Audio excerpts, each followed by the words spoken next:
In 2018, roughly the same team at DeepMind published AlphaZero, which was a strong improvement over AlphaGo. There were some versions in between, but let's skip them. So what was impressive in AlphaGo is the speed at which it was able to reach the level of AlphaGo, as this green line, the one that beat Lee Sedol. So in just 3 days. Then progress was a bit slower, but in 21 days it reached their previous best algorithm, AlphaGo Master, which played against other professionals and defeated all of them. And after 40 days, it's really the best AI in the world. And what's really impressive is that it totally skips the supervised learning part. So it's just pure reinforcement learning, starting from random weights. You don't need human knowledge at all. So that's really good, the fact that it learns so fast without any help whatsoever. There are a couple of different things in the network. It's basically the same idea, still MCTS based, except that the RL policy network is using MCTS to select its move. So it's not just training the agent model free, having the value, the probability of selecting actions, and then transfer it to the value network, which then guides MCTS. That's AlphaGo. Here, the network is going to predict the value of a state and the policy. And the teaching signal for the policy will be which action has actually been selected by MCTS. So now you have only one neural network. It takes a state as an input and predicts two things: the policy, which will be used to guide MCTS. So now MCTS is going to use UCB to select states in the tree. And now the prior are not the human moves, it's the policy learned by the network. So still the same idea of MCTS, except the selection of an action is using the learned neural network policy to give a preference for some actions. And it's also learning the value function, the value of a state for the value of the leaves. There's no fast rollout anymore. You stop at your leaf in the tree and you use directly the value given by your neural network. So it's called a two-headed monster. Now it's quite classical to have this, but at the time it was something new. That you have only one neural network getting one input and having two different outputs. So now we know how to do that. One other thing is that the CNN implementing the network is ResNet. It has residual layers, information that skips blocks of convolutions. Still a purely convolutional algorithm. You have one neural network and a loss function, which is just a compound loss. So you have the head predicting the values. It learns to minimize the mean square error with a real return, +1 when you win, -1 when you lose. The policy head, which is used to guide exploration in MCTS, is learning to copy the policy of MCTS. So it's a kind of policy distillation. You have a master policy, which is the one at the end of MCTS, which is very expensive to compute. You need to simulate a lot in the future. But once it has been selected, then you train the model-free part to imitate that model-based part. And this imitation is just minimizing the cross entropy between the two. Here, that's the policy of the neural network, and here, that's the policy of MCTS. It's minus T log Y if you want. MCTS is the target, and the neural network is the model. And some regularization, of course. So we just have one loss function, one big neural network with two outputs, and the true policy, so the target policy, is decided by MCTS. which works exactly the same way, except that it uses the value network for the leaves and uses the learned policy for the exploration. So everything is contained into one big architecture. So here is how it works with numbers. So you initialize your neural network. You play against yourself using 1,600 Monte Carlo research simulations per move. Every time you allow 1,600 expansions of your tree, which is done very fast because it's a simulator. It takes 0.4 seconds to do that per move. Then you sample positions from the most recent games, so 2,000, that will be one mini batch. Then you train your neural network using the moves evaluated by MCTS, and depending on whether you played or you won or you lost. That's the return. You train your network, and you loop, and you loop, and you play a lot.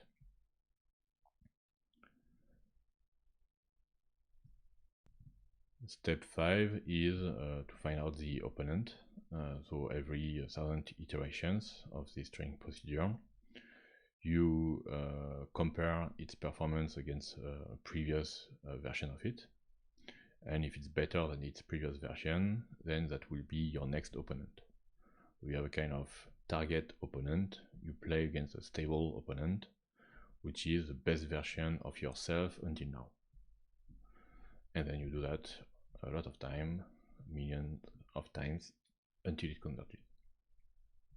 It's still brute force, but actually they managed to make it run on only 4 TPUs. So TPUs are the advanced deep learning hardware of Google. So that's very good GPUs if you want, so that are specialized to make tensor operations. And compared to AlphaGo, the first version that used 176 GPUs, so consuming a huge amount of power. Here it's just using 4 TPUs, so it's really just a portion of the power. Trained for a long time, so that still consumed a bit, but it's not as crazy as the first version of AlphaGo. Now, what is really amazing with AlphaZero is that the same network was able to play both Go, chess, and shogi, and became better than the state-of-the-art in these different games. So here in the y-axis you have the ELO ranking, so how good is the algorithm over training. So here we see it, better than AlphaGo 0, the previous version. It became better than Stockfish in chess, marginally, but significantly. And shogi, with its kind of similar game, was much better than the AI at the time. So the algorithm is the same, the weights are reset for each game, so it's not one network playing the 3 games. But the same architecture, same hyperparameters. And it's able to learn to play, for example, chess in only 8 hours of training. And Stockfish was the AI, which is much better than any human. And it wins 28% of the time, makes the draw 72, and never loses. Just 8 hours on training on 4 TPUs. So that's quite a feature. And really the fact that you can play 3 different board games with totally different rules, with the same algorithm, same hyperparameters, that's something that is very impressive. But it was not over. So one year later, same team more or less. So this time Julian Schridwieser is the first author, but David Silver, Demis Hassabis are all there. Published MuZero, which is the latest extension of AlphaZero. Same idea more or less, but then instead of using a perfect simulator, that if you're in a state, put a stone at this location, you know where it is, well, you just learn the dynamics model instead. The trick is that you're not predicting the next Go configuration of the board, like as an image, you're predicting the next latent space. So here we come back to the ideas of last time, where we had learned models like world models and planet dreamer. You learn to do some planning, some Monte Carlo tree search, not on board positions, but on latent representation of the board positions. So you need to learn many things. You need to learn an encoder, going from the board description to the latent space. You need to learn a model, given an action, what will be the next latent representation. And then you can learn a policy and a value function. There are three things to learn at the same time. In AlphaZero, you have a perfect model to predict the next state.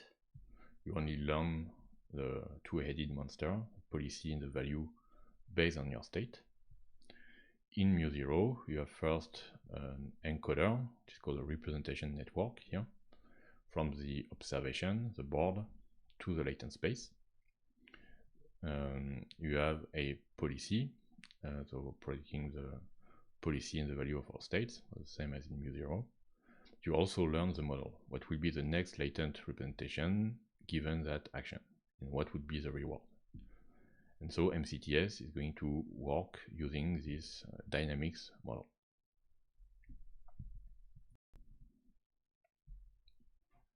Here are the three neural networks, the encoder, the dynamics, and the policy and value network, the model-free part, if you want, of that algorithm. And the dynamics model replaces the perfect simulator that you have in MCTS. So it's used in the expansion phase. So when you reach a leaf, what would be the next latent representation that I'm supposed to see? So that's really the important trick here, that it's latent representations that you predict, that you learn to predict. It's not board configuration. So like in world models, planet, and dreamer. The selection in the MCTS is the same, so it's UCB using the learned policy. So here they have a more complex formula for UCB, but it turns out the same, Q value plus policy divided by number of visits plus some term.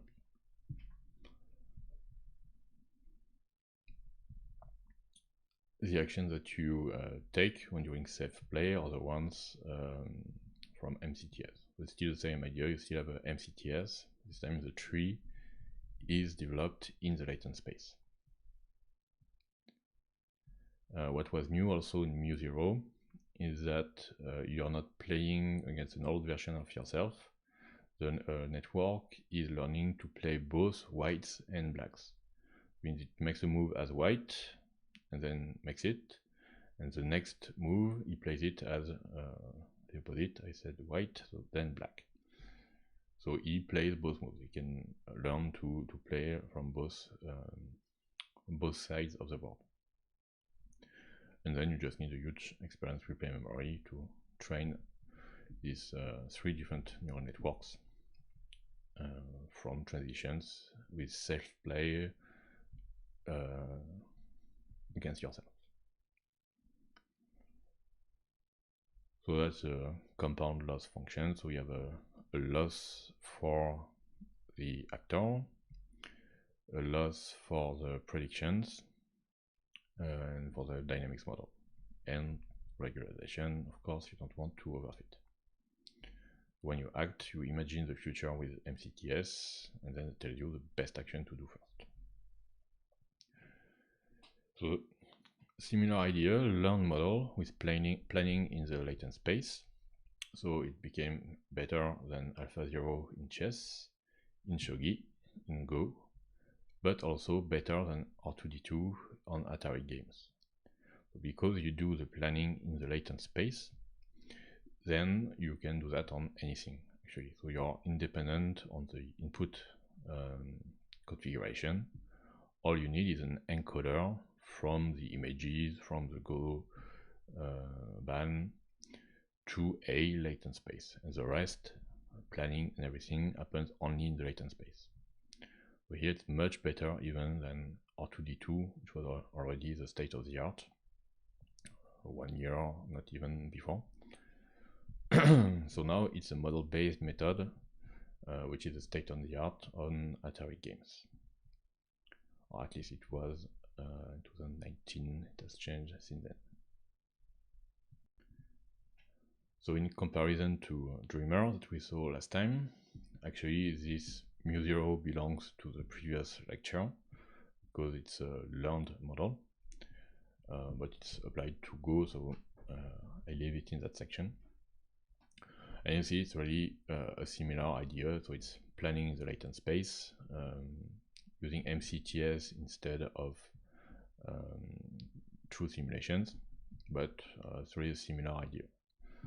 So now MuZero is state-of-the-art on board games, on Atari games, while Dreamer is state-of-the-art on other video games and on control problems.